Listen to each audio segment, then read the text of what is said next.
Lucas County is courting data centers as the next big economic opportunity, but the push is raising concerns about housing, electricity costs, what happens in neighborhoods. Melissa Andrews is digging into Lucas County's relationship with data centers and is here with more about her story that airs at 11 o'clock tonight.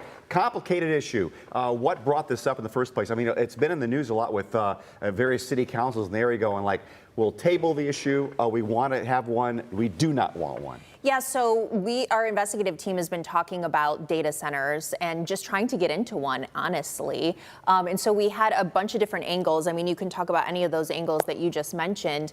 And then our friend, Mike White of Buckeye Real Estate Group, reached out to me and said, hey, I just wanted to let you know that this big neighborhood that I was planning on building in Maumee, the guy didn't come to the closing table, so I'm suing him, and I believe that a data center came along and said, we want this land, and that's why he backed out of the deal. Well, yeah, Mike had this massive villa development by Fallen Timbers Mall, and then all of a sudden it just fizzled into thin air because there's rumors of a... And what's frustrating for him is, you know, that development fit perfectly in with the plans that Maumee had laid forth for its future residential plans. You have to have enough housing.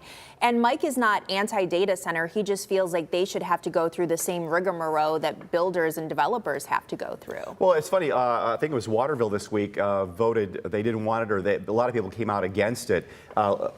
Over across in Oregon and eastern Lucas County, there's plenty of space out there, and they're going like, well, they're going to go somewhere. We might as well get the benefit from it financially. So it's a lot of unknowns, right? Sure. People are worried about the environmental impacts. They're worried about the costs. And, you know, what you'll see tonight in our story is that electricity costs are going up, but we're all on a grid. So regardless of whether the data center comes to your town, in your backyard, your energy prices are still going up because we all share.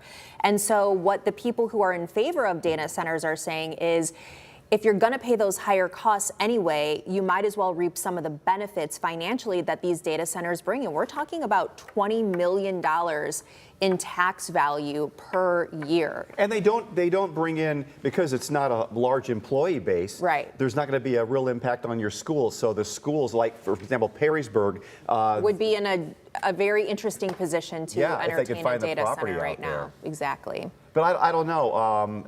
These buildings, it's a tremendous opportunity for builders to put these things together, these behemoths. But still, as far as people inside, it's a whole different story. Well, you know, it does take hundreds of people to build them. And what we're seeing right now, I mean, if you talk to like IBEW, you may see a union. You know, you may see that we are sending hundreds of workers down to New Albany and Dublin, where these things are going gangbusters. We don't really want our, you know, workers leaving our area for months and months and months at a time. So the thought is, you know, it takes hundreds of people to build these things.